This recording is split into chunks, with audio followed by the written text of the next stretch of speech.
Welcome to the deep dive. Okay, so you've probably been there. You're putting in the hours, maybe, flashcards, grammar books, but you just feel stuck. Your English isn't improving the way you want, and maybe you hear yourself making the same kinds of mistakes over and over again when you try to speak. If that sounds familiar, well, this deep dive is definitely for you. We've looked at a bunch of analyses focusing on the five biggest pitfalls that really stop English learners in their tracks. This isn't about effort, it's about the method. Our mission today, really, is to be like a diagnostic tool for your learning. We want to give you some specific, actionable ideas to adjust how you're studying so you can speed things up.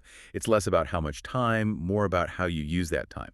It really is fascinating, how common these five mistakes are. It doesn't seem to matter what your first language is. Learners often hit the wall right here.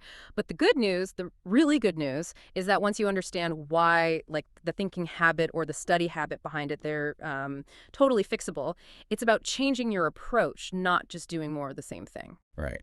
Okay, let's dig into it. And let's start with what I suspect is, well, maybe the biggest one for a lot of people. Mistake number one, focusing way too much on grammar rules. You see this all the time. Someone spends months, literally months, drilling verb tenses, memorizing all the exceptions. But then, they're in a real conversation and their mind just blanks. They get completely stuck trying to analyze everything. Exactly. It's like trying to solve a math equation when you should just be talking. Language is fluid. It's for connecting. That overanalysis, it isn't communication. It's more like an academic exercise. And you have to accept, if you want to use real-world English, that it's often, well, messy. Native speakers, they break grammar rules all the time. Like what? Oh, common stuff, like saying I'm going to go instead of I am going to go. Or you hear he don't know quite a bit in casual speech, even responding to who's there with it's me instead of the technically correct it is I. Okay, but that brings up a point, doesn't it? What if you need English for, say, work? Or you have a test coming up. Can you afford to be, well, sloppy? That's a fair question. It's about balance. The idea isn't to ignore grammar, but to change how you learn it. Stop trying to memorize rules in isolation. Instead, absorb grammar naturally, through context. Read stories, listen to podcasts, watch shows. Notice how people actually use different structures to express things. Grammar should help your communication, right? Not block it. Get fluent first, be able to have a conversation, then you can always go back and polish the finer points for exams or formal writing. And linked to this grammar thing, there was another point in the sources about avoiding analysis paralysis. Stop learning single words. Oh, absolutely crucial.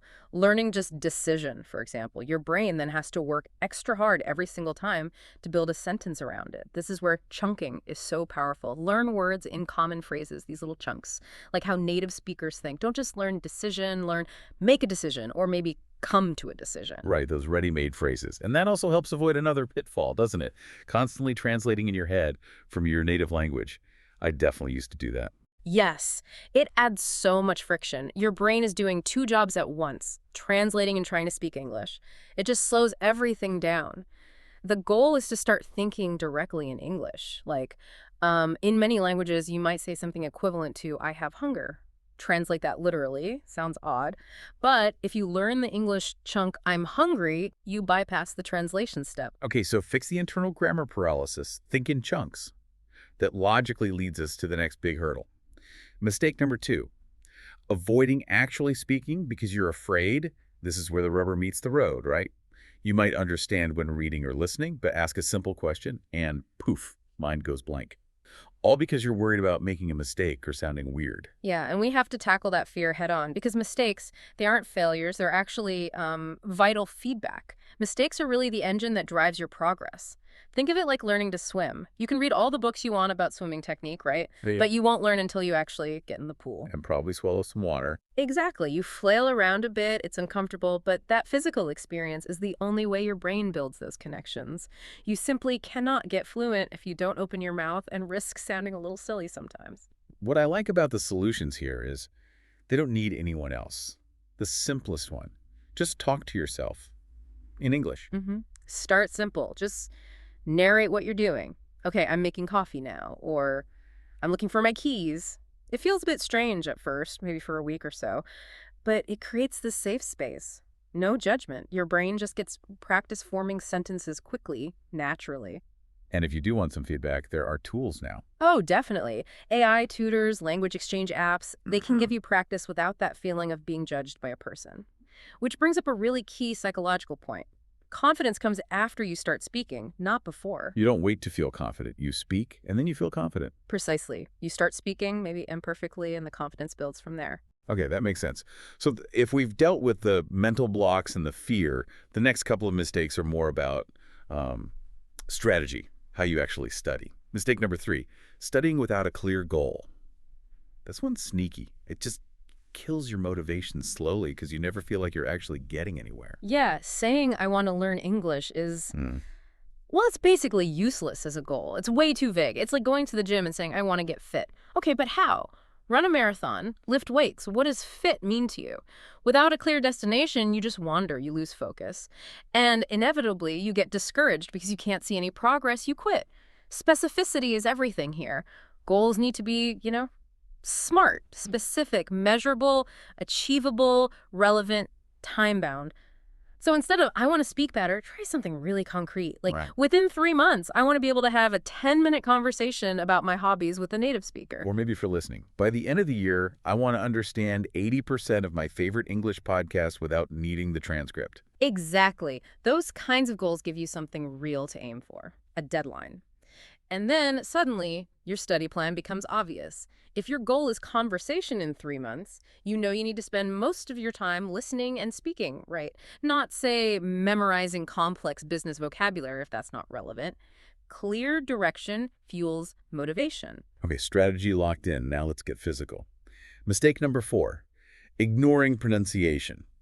I think a lot of learners see this as like an optional extra, something for advanced students who want a perfect accent. And that's a big misunderstanding. Good pronunciation isn't really about sounding exactly like a native speaker from London or New York. It's simply about being understood. You can have a noticeable accent, that's fine. But if people consistently can't understand you because maybe you stress the wrong syllable or mix up key sounds, then communication just breaks down. I really like how the source material put it that speaking is a physical skill. Can you expand on that? Yeah, it's a fantastic insight. We often treat language learning like it's all in the head, right? Purely mental.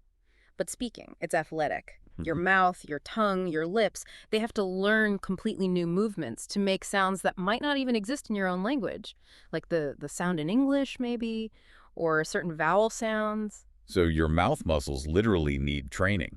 They do. You can understand the theory of pronunciation all day long, but unless you physically practice making those sounds, coordinating those muscles, it won't become automatic. It's like learning guitar chords or a dance move. You have to drill the physical action. So if it's physical training, what's the best exercise? Probably the shadowing technique. It's incredibly effective for improving both your speaking flow and your listening comprehension at the same time. It's pretty simple, really. You take a short audio clip, maybe a bit of a speech or a podcast segment, dialogue from a movie, listen to a sentence or phrase, then immediately you repeat it out loud. Just repeat the words. No, crucially, you try to mimic everything. The rhythm, the intonation, the sort of ups and downs in the voice, the pauses, the speed, exactly like the original speaker. So you're copying the music of the language, not just the notes. That's a great way to put it. Focus on that musicality. And don't be afraid to exaggerate the sounds a little at first. It actually helps your muscles learn the new positions. Just 5 or 10 minutes of this every day makes a huge difference. Your mouth and brain start working together. Okay, we've hit grammar paralysis, fear of speaking, lack of goals, and ignoring the physical side. The last big one circles back to mindset, Yeah. and this may be amplified by our modern world. Mistake number 5, expecting results too quickly. We want everything instantly now, don't we? Download an app, fluent in 3 months. That's often the expectation. And when that inevitably doesn't happen, learners get frustrated. They think, oh, I'm just bad at languages, or this method doesn't work. And that frustration is probably the #1 reason people give up, often right before they might have had a breakthrough. So we need to manage expectations. Yeah. Adopt a more patient mindset. Exactly. Think of it like growing a tree. You plant a seed, you water it regularly, you give it sun, and eventually, maybe after a long time, it grows strong. Fluency takes time, it takes patience, and lots of repetition. Months, usually years, not weeks. The key here is consistency. That's the non-negotiable rule. Doing just 10 minutes of focused practice every single day is way, way more powerful than trying to cram in 2 hours only on a Saturday. It's about building the habit, keeping the momentum. Right. Change the question from how long will this take Yeah. to what's one small thing I can do today? Hmm. And related to that consistency, there's one more quick tip about avoiding burnout, right? Yeah. About subtitles. Ah, yes, the subtitle trap. They're useful definitely for understanding tricky parts, but if you always have them on, your brain gets lazy. It just reads instead of actively listening. So if you want to improve your listening skills, you need to gradually use them less. Try maybe watching something with subtitles one day, then watch something similar without them the next day, sort of weaning yourself off them. Exactly. Training your ear to pick up sounds and meaning from context, it really boosts your listening stamina over time. Okay, so let's recap the big five for everyone listening. The major mistakes slowing you down are: 1. Getting bogged down in grammar rules instead of communicating. 2. Letting fear stop you from actually speaking. 3. Studying aimlessly without clear, measurable goals. 4. Neglecting pronunciation, forgetting it's a physical skill you need to practice. And 5. Expecting fluency overnight instead of focusing on consistent, daily effort. And stepping back, just remember that learning any language, including English, it's never a perfectly smooth upward curve. You'll have good days, bad days, days you feel amazing, days you feel like you've forgotten everything. That's completely normal. The real secret, if there is one, is just keep going. Keep showing up, even for just those 10 minutes, especially on the days you don't feel like it. Yeah. Don't aim for some impossible idea of perfection. Aim for progress you can actually see and feel. Celebrate those small wins, right? Yeah. Like understanding a whole movie scene without looking anything up or saying something complex and knowing the other person understood you perfectly. Those little victories add up. They really do. So the final thought to maybe reflect on is this. The moment you recognize these patterns in your own learning and actively decide to change them to stop repeating these common mistakes, that's the moment you unlock faster progress. Find your small action for today.